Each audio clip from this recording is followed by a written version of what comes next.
Hi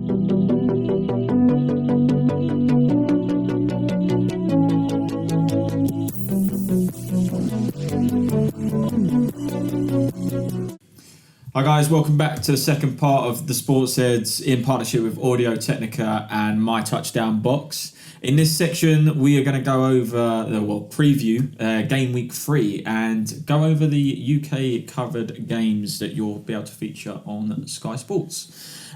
First game to cover will be Saints at the Falcons. How do you see this one going? I'm very excited about this one.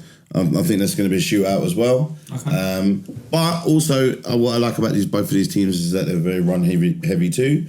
We are in for a treat, really. I think for me, I would lean towards the Saints. Mm-hmm. I think they came close a couple of times. I think with the Falcons, their defense is good, but not good enough to be able to contain the Saints' run.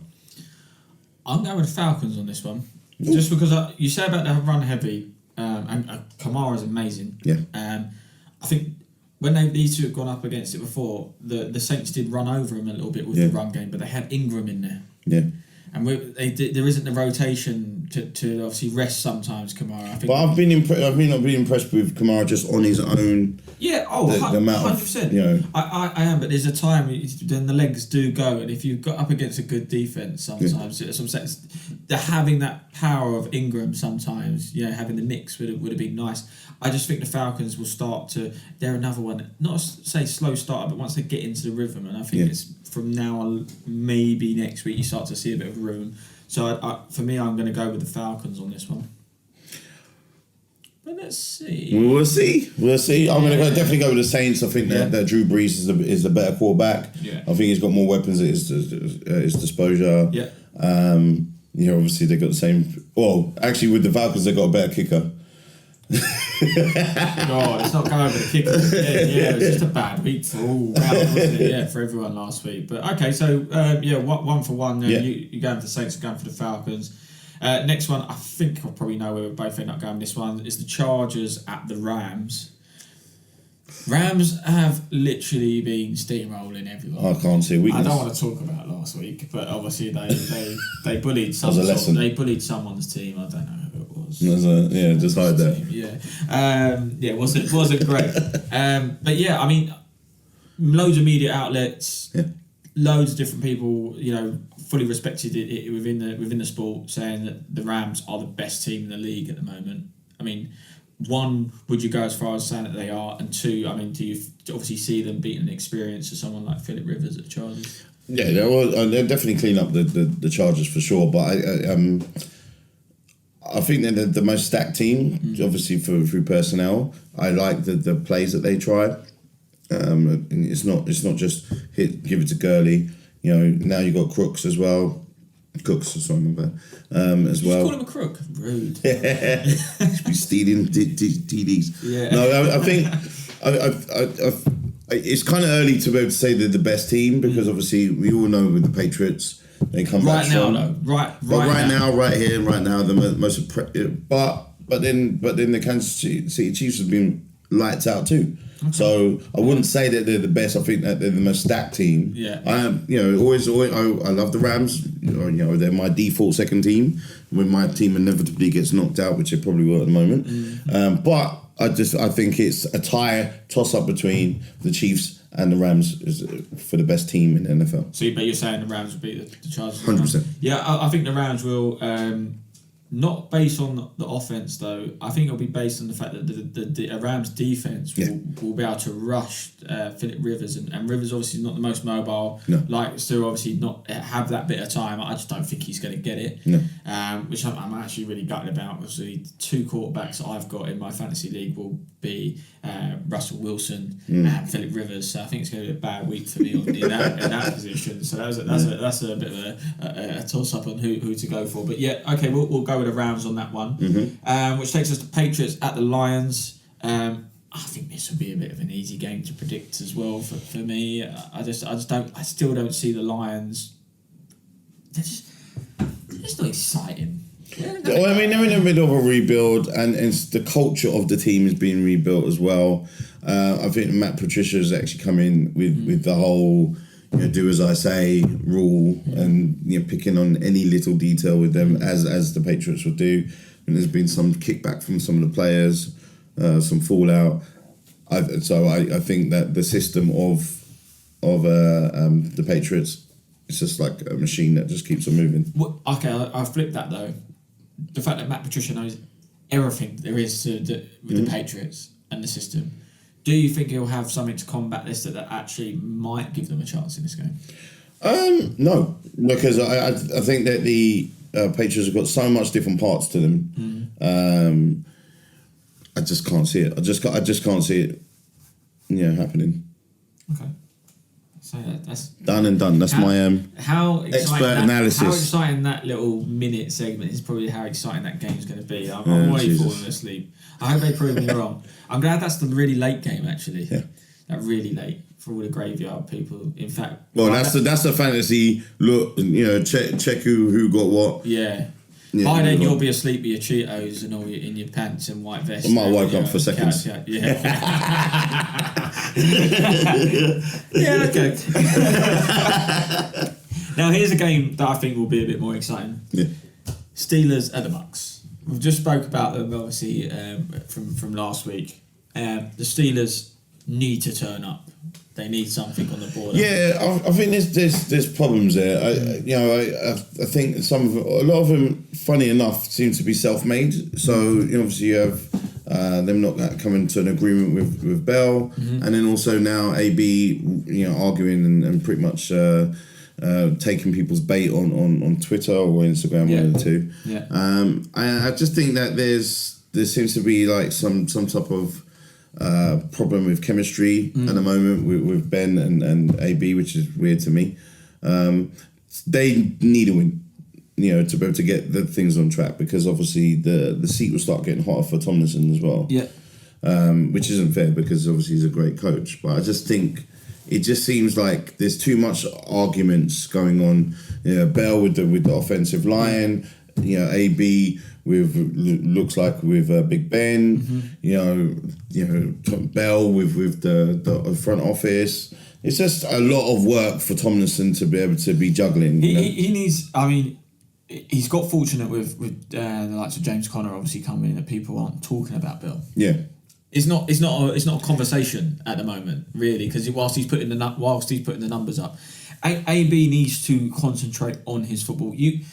Some players can get away with the trolling and answering people back, but then when they turn up on a Sunday, they are performing to the levels they are to obviously prove that person wrong. I think we've seen it with like OBJ, for instance.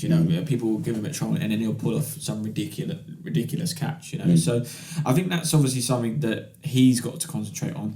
I do agree with you though that the unrest there is starting to show a few cracks, and you've got them obviously coming up with a few cracks where you've got the Bucs obviously on the rise. When we're talking about Fitzpatrick, you spoke about how probably within that change room right now, Deshaun Jackson, Landon Close, it is harmonious, and there's probably a bit of a buzz around it, and having that in any change room, any sporting event, or will drive a team forward. And I think having a home advantage here, the Bucs, I don't want to call it an upset, because they're an informed team. If they do win this, there is no way for me that James Winston can get back in that team. He will have to eat a big fat L. I mean, so I'm just going to come back to one of the points you made is that about Connor. At the end of the day, they haven't won. They've tied one, they've lost one. It doesn't matter what he does. Yeah. At the end of the day, is that you're not, the team is not winning, and at the end of the day is that yes, he's a very good substitute for Bell, but he's not Bell. But so you're saying that if Bell was playing, they would win these games? Maybe. I just think that there'll be a more cohesiveness, pronounce the word, between obviously the attack, their weapons, which they've got ridiculous amount, and there should be. I mean, Juju Smith has not hardly got going yet. I think that's down to Big Ben. I think a little bit. He seems to be having problems. Yeah, he's having problems. And that they're obviously not finding. Yeah, they say. But why the offensive line blocking for the run easily, but not for Ben? But he's again. But the targets are being switched up because someone like Jesse James is obviously getting a lot of targets. Yeah. It's just like those targets that are going to Jesse James probably used to go to AB a little bit more. Well, he's unhappy, and for them to tick AB is the first person you need to get going. So I would say that game I would heavily bet because they need it for the Steelers to win. So you're going with the Steelers? I'm going to go with the Steelers. But I do like what Fitzpatrick's been doing, and I do like the camaraderie that he has with the teams we mentioned earlier. I think it's pretty good. But what are you going to do, son? You're going to get off that fence. I'm going to go with the Bucs. Just because of what Deshaun Jackson lent to Fitzpatrick. Yeah. If he does any more press conferences like that, then I'm all over that. Well, if they have the start that the Chiefs had against them, it's the same. Just throw a deep ball. We're not ready. Can we start that one again? Yeah. Oh god, yeah. Let's see how they get on with there. But that's the UK games that are obviously going to be featured live on TV. Take a look now at this graphic. You'll be able to see our predictions for the remaining games. Hi guys, welcome back to the SportsHeads. In this section, we go over fantasy football. The nice element of fantasy. Some people are good at it.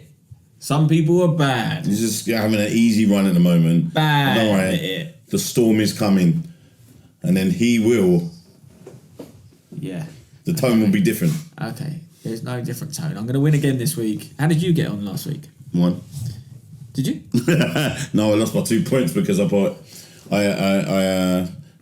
chose Kettle over Evan Ingram. And I don't know why. So did you lose? No. Did you lose? I'm a winner in my eyes. Fans. Can you speak clearly into the mum thinks microphone? I'm a winner. That's all that matters. Can you speak clearly into the mic? Did you win? Yes, I lost. Yeah, there we go. That's all we needed. So, shall I give hints and tips? Yeah, you can give. I'll give the diamonds in the rough.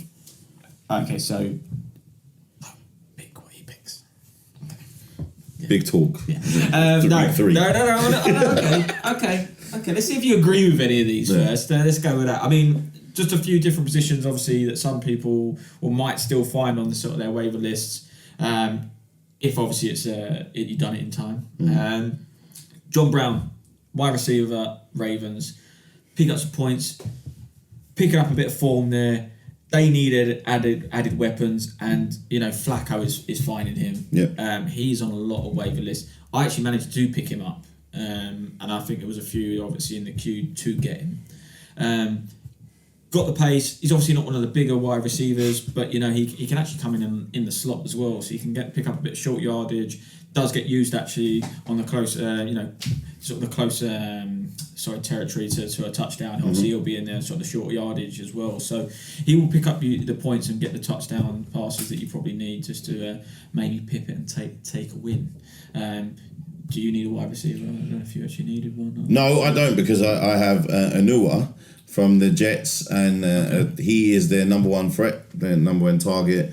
He seems to be the one that Sam Darnold likes to throw to more than the rest of the guys. He's big, mobile, very strong, gets you extra points. He's quite good. Yeah. I think if you look, him and Crowell are probably the main sort of point takers for the Jets. Yeah, definitely. Right? And then on the other side, I would say just for the game we just saw with the Browns, I would say Carlos Hyde is my diamond in the rough as well. Yeah, that was a good pickup. Through fantasy, that is obviously for someone like him, if you get an every down back, someone that's trusted in not just in the slot or anything like that. He's the person who gets the red zone targets as well. He's the person who runs the ball in all the time. So I'd take that. And do you know what? Whilst you're saying about sort of running backs, there's two I want to mention. Mm-hmm. One, Giovanni Bernard. Yep. At the Bengals. Definitely. With Mixon being out, he's going to start to pick up his points. You'll sort of see the projections go up, I think. The one thing I would say with him, because obviously he's a smaller back, and I think he's more of an option. I don't think he's an every down back. No. I don't think he's the person who's going to be running through getting you the extra 3-4 points. But will he run you extra a yards? touchdown at these moments? That's the only thing I think that remains to be seen. I think he's more of a risk because I don't. He has not got the stature that Mixon has. It depends if they get the run game going. If they get the run game going, it's going to be Giovanni at the end of the day. There's not really going to be anyone else they're going to really. Well, I mean, they haven't got anyone else. Yeah, so I mean that's the thing. Obviously, if you needed a running back, that's obviously going to get the plays anyway. Then he's probably someone to look at. The other thing, I like to plan ahead. Yeah. When it comes to this, so you're not looking at it going, okay, Mixon's out, right? Everyone goes to Bernard. That will happen. It's a kind of obvious thing. Start to see if Mark Ingram is available on waivers. Yeah. We're at game week 3. Yeah. We're at game week 3. I'm surprised there are quite a few people that didn't pick him up just on the back. Because when you get to the later ends of any draft, you're looking around, and I said, like myself, I try to go like rookies. Because I just like to look further down the line. Mark Ingram, surprisingly, was left out. Yeah. In our league. And that was someone else. I was thinking to myself, well, no one on my bench is going to get a play now anyway, probably for the next couple of weeks. So why not pick him in? And then when he comes up, he should be ready to go. We've touched on it in previous parts of the show about the Saints needing a little bit of added oomph on Kamara with Kamara, and he's back after his last week of suspension. Game week 4 is the last week of suspension. Okay, so we've got 2 more weeks of it. So I'm saying really try and get ahead of the game and maybe look at someone like that. I'd also look at Chris Thompson from the Washington Redskins. Yeah, obviously AB is the normal. Well, actually, I think it's kind of split at the moment. Peterson's, but he's looked. I'm not saying completely the old Peterson that we expect, but he's been running over guys, actually, which we didn't see last year with the Cardinals. Typical, by the way, that we've got rid of him after that neck injury and he's doing what he's doing. But no, I do agree. I think Thompson and him are still getting a bit of a shared load there. And well, Thompson's picking up a lot of points. I think with Thompson because he's got the added extra threat you can throw to him. Obviously, you can't do that with AP. He seems to be picking up the points, every week. No, I'll second that on that one. One position that's always hard to find a good, is tight end. Yeah, always hard to find it. It's like that was my downfall last week. Yeah, but some people take some people will take that gamble right now. Obviously go with Gronk. It'll cost them a pick. So normally tight end gets left. So you spend the season trying to look for someone that's actually, the quarterback suddenly has a bit of rapport with them, and you're right, I need to pick him up because he's getting the targets. Jesse James. Okay. Picking up targets at the Steelers. Yeah. I think Vince McDonald injured, slowly coming back, still not getting a look in. Because Jesse James has built up this relationship with Big Ben, and with this, what's going on the outside, no Le'Veon Bell. AB obviously getting a bit of, I don't know, so unrest, shall we say? Yeah. Whether that's with Big Ben, with outside influences or a combination, that Jesse James finds himself getting quite a lot of targets. Yeah. And again, someone else that's been left on the waivers. So another option for me was to be actually try and pick someone like Jesse James up if you need that tight end, because I've, like myself, had Cook, great first week, average second week. What's going to happen this week is unpredictable. Jesse James, I just feel, will pick up more points, and especially in this game coming up into this week, we're against the Bucs. Yeah. They're going to need to play sensibly, and I think the tight end will obviously come into play. So for me, he's someone they should pick up. I'm gonna go with George Kittle. Now, ignore what happened last week. But you just blamed, literally. Yeah. 2 minutes ago, you blamed him for your loss. I should have. Well, the thing with George Kittle is he is normally the number one go-to guy for what brand is that now? San Fran. For for Jimmy G. Oh, okay. So he is the number one person that he usually goes to. I think he was doing quite well before. For some reason against Detroit, it just wasn't happening. But I think under for Kansas they go up against the Chiefs. Against Kansas City Chiefs, yeah. So I think you expected him to get quite a lot still at the Chiefs. No, I think with these guys, you've got Gronk, and it's pretty much it's Kelsey. I would say Travis Kelsey that you would actually those are elites. Yeah, like yeah. you know, those are like everyone else is pretty much much for much, not much for much, but there's like. They're the Premier League. Mm-hmm. These guys in the second to top of the second tier. Yeah. So I would say if you have got him free, which you shouldn't really, but in your league, but you got Evan Ingram, George Kettle. I would say that they are. Now let me go into a player that you stay away from, because there's a confusing situation that's happening now going into the season. That Royce Freeman was touted as the go-to guy, every down bat, the next big thing. How's that going? Well, not very well, because for him, Philip Lindsay has come about, local guy, who's come about, who seems to be lights out pretty much, taking away all of his time on the field. Yeah. But I mean, Royce Freeman's been getting decent points, but like for your running backs, you want double figures, really. Yeah. No, I agree with you on that one. I mean, we touched on sort of the running back side of it. I think one position that's always a little bit difficult, if you might find yourself like me, obviously, with Rivers and Wilson in my team, I started to consider a QB. So I started to look just to sort of see what was available. For us, on our waivers, Ryan Tannehill was available. Surprisingly picking up the points. Yeah. I think with do you see it sort of? I don't believe it. Or just, yeah. I mean, not a fan. Not a lot of people do. Yeah. But he surprised us this year. And the Dolphins have surprised me this year, actually, in all fairness. And actually, the matchup this week, with Tannehill going up against the Raiders, who are 0 for 2. The Raiders do not look comfortable in the defensive plays either, really.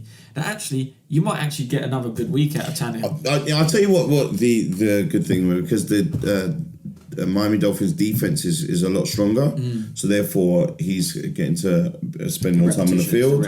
So therefore I think that in a sense is good for him. I wouldn't. I personally would go for I might be a hype beast at the moment, but Baker Mayfield. Now, from what I saw of him, because he's free in our league, I'm going to be picking him up as quickly as I possibly can now. On our waivers. Keep talking.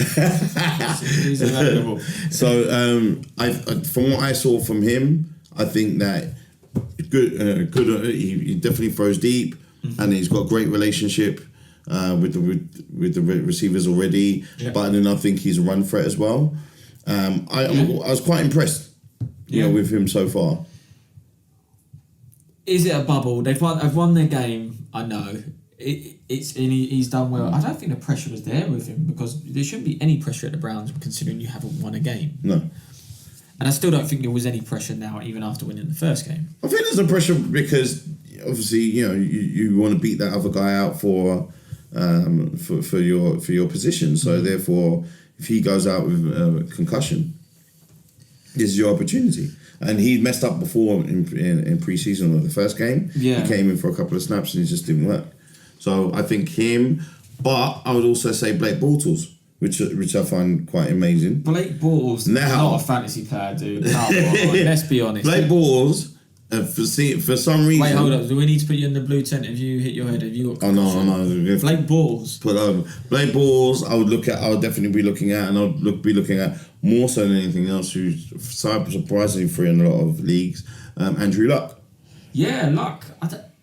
A lot of people dropped him, but yeah, he's someone I'd have in the backup there. Touching on Baker Mayfield, they've got the Raiders next, which let's see how they do get on. I think that's a good matchup. So one to keep an eye on. I think he's someone, because no one can pick up anyone now. Anyway. He's not going to be consistent enough for me just with the games that the matchups they're going to have. Obviously, like you say, you touched on the elite. You can have people like Rodgers in there all year round. Doesn't matter who they're going up against. I think Baker Mayfield, you're still going to have to rely on having another QB in there to sort of mix it up a bit. But yeah, kind of a gamble for me. I think maybe it's to give him a couple of weeks. Let's see how he gets on against. If he does obviously start and actually comes in at QB1 for the Browns against the Raiders. If he does well, he's then got a hard matchup against the Ravens, who are notorious as a defense. They'll punish you, especially newbies, like rookies coming in. They'll welcome you to the league. Yeah. So that will just be interesting to see obviously how he gets on with it. But how are you getting on in the league? I can't remember. Was it 1-on-1? Moving on. I think with just my last tip would be for defenses is the Browns. Now, I was quite impressed with the Browns, but from what I've seen, they've been picking up decent points, double figures for the last few weeks. Yeah. I think personally, if they are free, and you have the Texans as a defense like I had, then switch. The Browns have been mentioned way too many times. But, I know, we're becoming like the bit of the dog pound. You're the fanboy. Thanks for joining us on the fantasy segment of this show. Again, we'd love to hear what your hints and tips are. See if you can prove us wrong. And mainly give tips out to Andre while I'm still winning. He needs them. Because I want him to lose. Thanks for joining us for yet another week of the Sports Heads. And a big shout to our sponsors, Audio Technica and My Touchdown Box. And you've got a little special shout out, I believe. Oh, well, thanks so much to all the guys, good folks at New Era for always providing us with lovely apparel. Yeah. And you'll be seeing a lot more of that during the weeks of the season. And guys, like if you want to get involved, then please let us know. Contact us, send in your footage, videos, comments. But we want this channel's for you guys, for people that love the NFL. Please get involved as much as you'd like to. Yeah, and hopefully a lot less jargon, shall we say. Yeah? Keep it as simple as we can, whilst obviously being it for the real fans. Also, be sure to check out the latest podcast that you'll be able to get hold of on Spotify and iTunes. See you next week. We're the Sports Heads.